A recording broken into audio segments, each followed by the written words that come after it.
I still see, after 2 years of the power-sharing government in Zimbabwe, I still see no other solution to the crisis at the time outside of power sharing, despite my many criticisms of the model. Why? Because at the time, 2008, you could not have staged a military intervention to resolve the problem in Zimbabwe because of the sanctity of sovereignty in Africa. Sovereignty is an inversion of colonialism. That's how it's considered. Moreover, with the lessons in Iraq and Afghanistan, nobody was going to do that. Sanctions too, this was a situation of violence. The first port of call where violence persists, where a state has become a threat to its own citizens, is to protect the victimized citizens. Sanctions don't do that.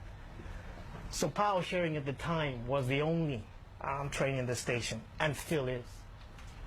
But then starting from there, you have to see how, again, I think it's essential to begin making a critique of the opposition, the MDC, in as far as how it engaged with power sharing. The last 2 weeks, I've been in Southern Africa and had the opportunity to interview Thabo Mbeki last week at length. And I'll share two things he shared with me about the power sharing negotiations. Number one, Thabo Mbeki wanted Robert Mugabe to be a ceremonial president. Mugabe would have had no power in the current setup. Who shot down Mbeki's proposal for Mugabe to be ceremonial president? The other faction of the MDC, because they did not want Trangirai to become president, executive president, or executive prime minister, I should say. Right. And then the second thing he also shared with me, when ZANU-PF came to the table to negotiate power sharing, ZANU-PF wanted 5 years straight. There was to be no 2 years, so that the GPA would end after 2 years and then possibly be extended. Had that passed, we'd be talking about stabilization, economic growth, engagement that Chofamba speaks of. Who shot that down? The MDC, once again. Right. So that messed up the whole dynamic. And I think the situation, others here speak of the MDC playing catch-up. A lot of it has to do with the MDC's own strategic errors. Then the next thing I want to get into is the importance of the Zimbabwean military. It was the Zimbabwean military that prevented Robert Mugabe from stepping down in 2008. Power sharing came about because of the military's intransigence. 2 years into the power sharing arrangement, he would think then, from a strategic point of view, that the MDC would have made an effort to engage the Zimbabwean military. They're human beings, they're not animals. They can be spoken with. A transition can be managed. What has the MDC done? The co-minister for Home Affairs, who sits in the National Security Council, Giles Mutekwa, that the MDC appointed, is a former Rhodesian soldier. Now, you do not appoint a former Rhodesian soldier to work with army generals who fought in the Zimbabwean Liberation War and who refused to accept the MDC's rise to power on the basis that the party was linked to Rhodesian elements. Right? That just antagonized the military.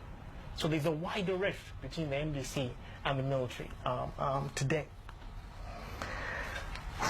And then the next thing I want to get into, again, with regards to strategic errors as well, the MDC's focus on appointments.